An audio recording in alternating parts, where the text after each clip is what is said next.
Assalamualaikum warahmatullahi wabarakatuh. Halo semua, ayo belajar kimia dengan Bu Dona.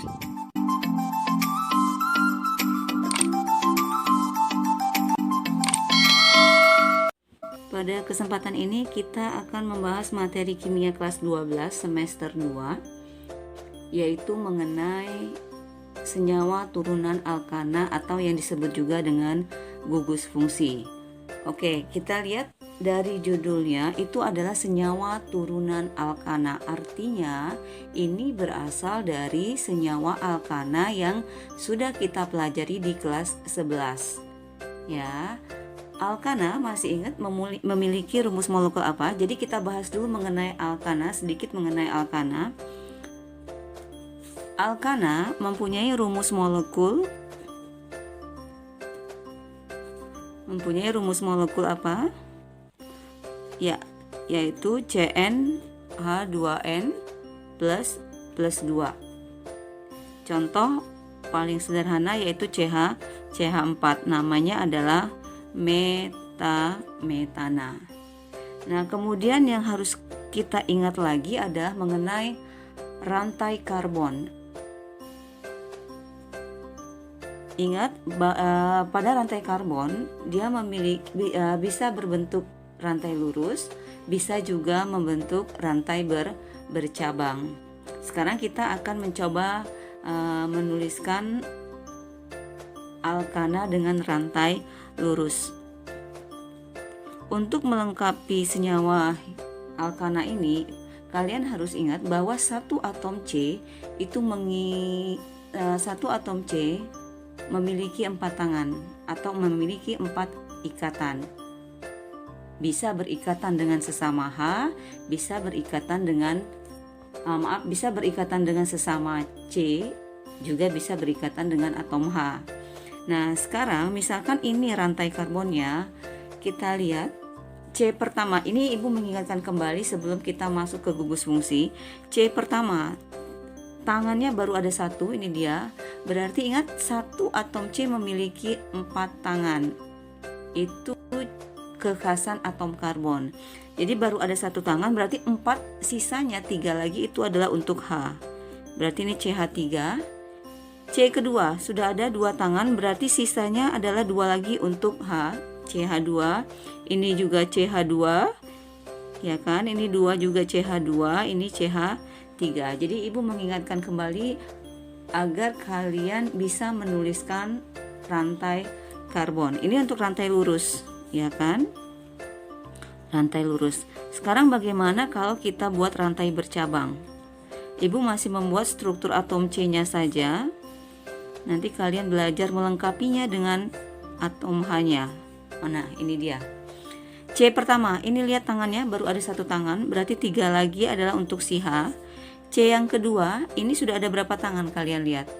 Ya, 3, 1, 2, 3. Berarti kurangnya 1 lagi untuk si H. C yang di bawah ini sudah ada berapa tangan?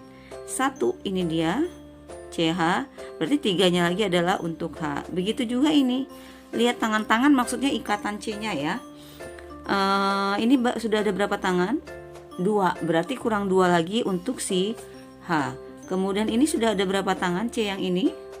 1, 2, 3, 4. Oh iya, sudah 4, sudah lengkap tangannya. Berarti tidak perlu H lagi, tidak ada H lagi. Dia tidak bisa berikatan lagi dengan atom H. C yang di atas baru ada 1 tangan, berarti 3. Kemudian ini CH3 juga. Kemudian C yang terakhir baru ada 1 tangan, berarti ini CH3. Jadi sekalian sudah mengingat lagi bagaimana melengkapi rantai karbon ini dengan jumlah atom H yang sesuai. Nah, ini rantai karbon. Sekarang kita mengingat lagi tentang deret homolog alkana. Nama alkana. Deret homolog alkana. Ini yang akan dijadikan nama untuk rantai induk, ya. Kita mulai dari C yang pertama. Masih ingat untuk C yang pertama, untuk C1 apa namanya? Ya, meta. C2 eta, C3 adalah propa, Ini metana ya, kita tulis aja etana, propana, kemudian 4 butana, 5 adalah pentana, kemudian 6 adalah heksana, 7 adalah heptana, 8 adalah oktana, 9 adalah nonana, dan 10 adalah dekana. Nah, ini harus kalian hafal lagi. C3 propana, C6 heksana, C9 nonana.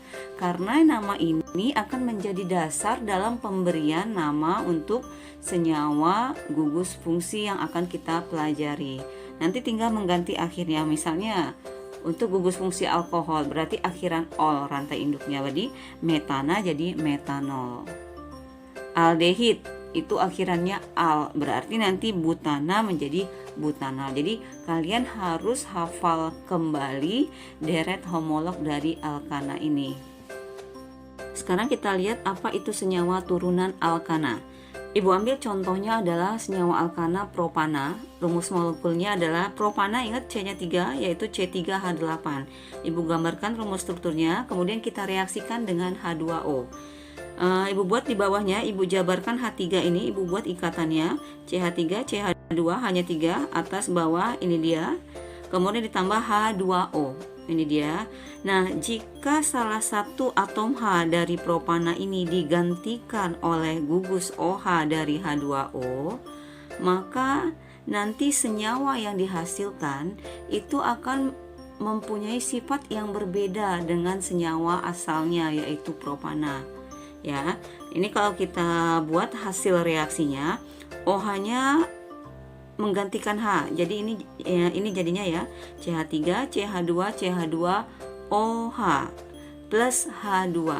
Nah, yang mana itu gugus fungsi? Ini dia yang disebut dengan gugus fungsi, yaitu gugus yang menggantikan salah satu atom H. Jadi ini yang disebut dengan gugus fungsi. Kalau OH gugusnya itu disebut dengan gugus fungsi alkohol. Nanti ada 7 gugus fungsi yang akan kita pelajari. Nah, sekarang kita lihat dulu apa itu pengertian gugus fungsi. Kita tahu bahwa gugus fungsi tadi adalah gugus pengganti dari salah satu atom H dari alkana. Jadi gugus fungsi adalah atom atau gugus atom yang menjadi penentu sifat dari suatu senyawa. Ya, ini dia. Gugus fungsi adalah atom atau gugus atom yang menjadi penentu sifat dari suatu senyawa. Nah, jadi gugus fungsi inilah yang sangat reaktif dalam suatu senyawa. Kalau gugus fungsinya berbeda, maka akan berbeda pula sifat senyawa tersebut. Ada 7 gugus fungsi yang akan kita pelajari. Yang pertama yaitu gugus fungsi OH. Jenis senyawanya disebut dengan alkohol. Rumus strukturnya adalah ROH. R ini adalah rantai karbon. Kemudian namanya adalah alkanol, nama IUPAC ya yang akan kita pelajari. Alkanol. Kemudian rumus molekulnya adalah CnH2n plus 2O. Gugus fungsi yang kedua ini dia O. Tangan O. Ini untuk ke rantai karbon ya. Jenis senyawanya adalah ether. Rumus strukturnya adalah diapit oleh 2 rantai karbon, nanti ROR aksen, kemudian namanya adalah alkoksi alkana. Rumus molekulnya sama dengan alkohol yaitu CnH2n plus 2O. Gugus fungsi yang ketiga adalah COH. Jenis senyawanya ini disebut dengan aldehid. Rumus strukturnya ini kita masukkan di sini rantai karbonnya sehingga jadinya RCOH. CO-nya rangkap 2 ya. Kemudian namanya adalah nama IUPAC-nya adalah alkanon. Kemudian rumus molekul CnH2nO. Oh maaf, ini alkanal ya, maaf. Aldehid yang kita bahas alkanal. Rumus molekulnya CnH2nO. Yang keempat gugus fungsinya adalah CO. C rangkap 2O. Ini disebut dengan jenis senyawanya adalah keton. Rumus strukturnya ini diisi oleh si R, rantai karbonnya. Jadi RCOR. Nama IUPAC-nya adalah alkanon, rumus molekulnya sama dengan aldehid yaitu CnH2nO. Gugus fungsi selanjutnya adalah asam karboksilat. Nah, asam karboksilat memiliki gugus fungsi COOH. Ingat COOH. Jangan terbalik dengan aldehid. Kalau aldehid COH, kalau ini ada O lagi di bawahnya. Jadi COOH. Nama jenis senyawanya adalah asam karboksilat. Rumus strukturnya RCOOH. Kemudian nama IUPAC-nya adalah asam alkanoat. Rumus molekulnya adalah CnH2nO2. Gugus fungsi yang keenam yaitu COOR aksen. Ya. Kalau asam karboksilat COOH, kalau ini COOR aksen. Jenis senyawanya adalah ester. Rumus strukturnya ya RCOOR aksen. R itu untuk rantai karbon. Kemudian nama IUPAC-nya adalah alkil alkanoat. Rumus molekulnya sama dengan asam karboksilat yaitu CnH2nO2. Gugus fungsi yang terakhir adalah X. X ini adalah halogen.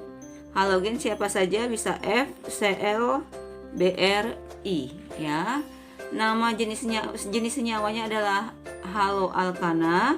Rumus strukturnya ini diisi dengan R-nya. Jadi RX, nama IUPAC-nya adalah haloalkana, sedangkan rumus molekulnya CnH2n+1X. Kenapa Ibu beri warna untuk setiap gugus fungsi ini? Alkohol dan ether Ibu beri warna yang sama yaitu merah karena mereka memiliki rumus molekul yang sama ini supaya memudahkan kalian menghafal. Jadi alkohol dan ether itu memiliki rumus molekul yang sama yaitu CnH2n+2O. Ini yang disebut nanti isomer fungsi. Jadi mereka memiliki rumus molekul yang sama. Kemudian aldehid dan keton ini juga memiliki rumus molekul yang sama. Ini dia CnH2nO. Kemudian asam karboksilat warnanya sama-sama coklat dengan ester, berarti mereka berisomer fungsi juga, memiliki rumus molekul yang sama, CnH2nO2. Ya, inilah ada 7 gugus fungsi yang akan kita pelajari satu persatu. Jadi kalian yang harus kalian ingat bahwa gugus fungsinya, misalkan alkohol, gugus fungsinya adalah OH. Asam karboksilat COOH, aldehid COH, ester COOR. Ini gugus fungsinya. Nanti kita akan mencoba untuk contoh soal. Ada beberapa senyawa karbon di sini. Kita akan menentukan gugus fungsinya, yang mana gugus fungsinya dan jenis senyawanya apa. Soal pertama, CH3, CH2, CHOH, CH3. Kira-kira mana gugus fungsinya? Ya, ini dia. Ini adalah gugus fungsinya. Kemudian jenis senyawanya ini disebut dengan alkohol. Ya. Kemudian nomor 2, yang mana yang merupakan gugus fungsi? Ya, ini dia yang gugus fungsinya, COH. Ingat, COH itu adalah jenis senyawa dari gugus fungsinya adalah aldehid. Ya, ini adalah gugus fungsi dari senyawa aldehid, COH. Soal ketiga, CH3 COCH3. Mana yang merupakan gugus fungsi? Ya, benar sekali, ini dia. Nah, CO ini adalah gugus fungsi dari senyawa apa? CO. Ya, ini adalah gugus fungsi dari senyawa keton. 4. CH3 CH2 COOH. Kalian lihat lagi gugus fungsinya. Mana gugus fungsi? Ya. Kalau COH ini dia selalu di ujung ini ya, di ujung senyawa, di ujung dari rumus struktur senyawa karbonnya. Ini adalah gugus fungsi untuk senyawa apa? COOH, ya, asam karboksilat. Oke. Soal yang terakhir nomor 5, yang mana yang merupakan gugus fungsinya? Oke, yang terakhir juga COOCH3. Ini disebut dengan gugus fungsi dari senyawa ester. Nah, kalian sudah bisa mengidentifikasi mana gugus fungsinya dan apa nama jenis senyawanya. Sampai di sini pembahasan materi mengenai pengenalan atau identifikasi gugus fungsi. Sampai ketemu di video pembelajaran berikutnya. Semoga video ini dapat membantu kalian untuk belajar di rumah. Wassalamualaikum warahmatullahi wabarakatuh. Thank you for watching.